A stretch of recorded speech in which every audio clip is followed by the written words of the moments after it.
Hello, everyone, and welcome back to another podcast. I will also be uploading this to YouTube, of course. And for those of you watching on YouTube, I am trying out a new format here. So you'll notice in the background I've got some gameplay going from the original Star Wars Battlefront.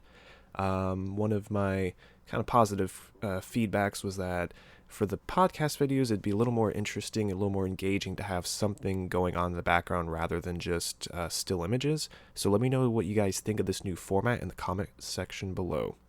So for this video, this will be part 2 of the Star Wars Rise of Skywalker review. I'm going to be discussing some of the more shocking twists and turns in the movie, and how some of them were almost undone immediately, and how that affected the overall flow. So the first one that stuck out to me was the quote-unquote death of Chewbacca. So Rey and Kylo Ren are kind of confronting each other in the desert. Finn is yelling at Rey, hey, they've got Chewbacca. And you see a First Order transport taking off, and Rey goes to stop it using the Force, and Kylo Ren is kind of, pushing her, and eventually she unleashes Force lightning upon the transport, destroying it. And of course she thinks she's killed Chewbacca, and so does the audience. But literally about 5 minutes later, you see, oh, hey, Chewbacca's fine. Oh, hey, we're going to rescue him. Okay, cool, Chewbacca's rescued. And that just kind of bothered me. Like, yeah, I'm happy Chewbacca's alive, obviously. That scene was tragic, and you could see the buildup coming, to that pinnacle there, and just, oh, gosh, it was so stressful. But then it's like, all of a sudden, it's undone almost immediately. And this is going back to one of my points in my previous videos where I just think the movie moved too quickly. They had a lot more time than they really, or I guess they could have taken more time rather, and it just rushed everything. And so for those twists and turns, they just had to undo them really quickly, and I thought that was a little bit disappointing. The second one I wanted to discuss was Hux's kind of betrayal to the First Order, which I thought was a really interesting take on his character, because, he says, I'm not doing this for your stupid rebellion. I'm doing this so that Ren can lose, because he has such a fervent hatred of Kylo Ren, and he has, no sympathy for the Resistance, but in the situation, he'd rather help the Resistance to get, a shot off at Kylo Ren, which I thought was a really interesting, development for his character. But again, 5 seconds later, he's talking to Allegiant General Pride, and he just shoots him. And then Hux is dead. It's like, well, okay, so again, you have this kind of interesting twist and turn in the movie, and it was almost immediately undone. So again, it's just kind of, frustrating.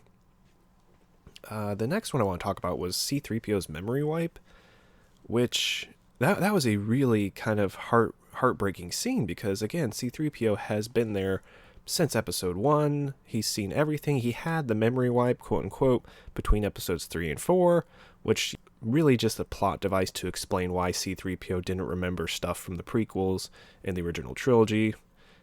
That's cool.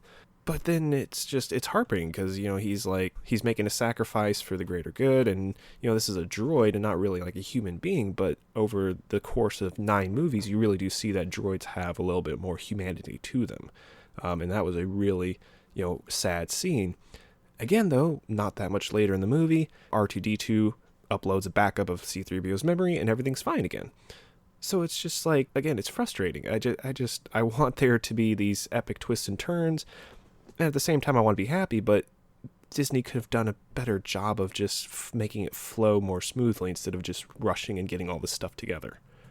And then the final one I want to talk about, and I kind of touched on this in the last movie, or in the last video, was Ben Solo's redemption and then immediately dying.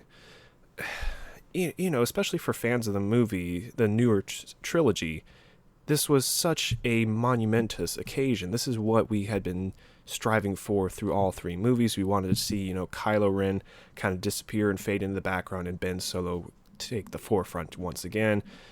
And we finally got to see that in this movie for all of 5 minutes, and then he dies, and it's just like, come on, man. Like, we struggled for so long, fans of Kylo Ren, fans of Reylo, wanting to see that point, and then you just kind of broke it right in front of us.